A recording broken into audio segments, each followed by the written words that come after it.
The CEO of American Airlines says that he is meeting with the families of people killed in the collision between one of its planes and a military helicopter last night. The victims here, of course, include members of the figure skating world, including a world champion Russian skating couple who had moved to the United States, who was coaching the next generation of figure skaters, so many people here in the U.S., and their son had just won fourth place at the U.S. Men's Figure Skating Championships last weekend. He was not on board the flight. But among those killed, American Airlines flight attendant Ian Epstein. He is leaving behind 4 children. His sister telling CNN he was a wonderful man who loved life, loved his family, treated his passengers like friends. And joining me now is the president for the Association of Flight Attendants, Sarah Nelson. Sarah, 2 of your members of your union killed in the crash. What can you tell us?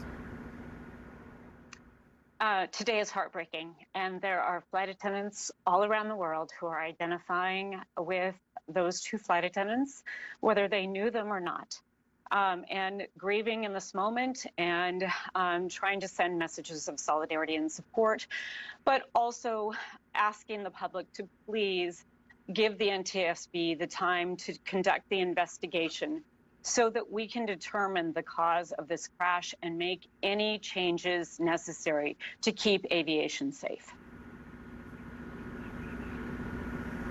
And I think that's really the concern, Sarah, is that people want to feel safe. As your union members are mourning 2 of their own, we are looking at victims here, and I think so many people are wondering, you know, can I fly safely? We're getting assurances from officials, but what do you say as passengers have those questions, as flight attendants may have those questions?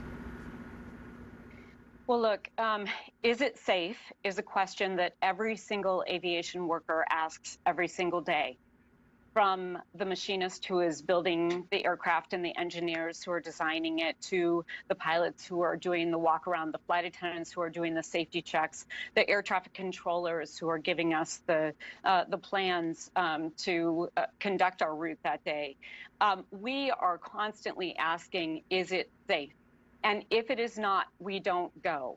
And we are able to do this because we're able to identify the potential risks in aviation, create redundancies there to keep it safe, and to make sure that we can mitigate any of those risks. But I should also just note that one of the things that we assess is not just the scene or the equipment, but it's also our own ability to do our job. So there has to be a self-assessment of whether or not we are safe, we are in a condition to do our job.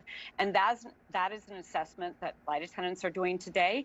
And we are out in all of the bases working with flight attendants and anyone who does not feel like they can do their job today, or making sure that they don't have to do it.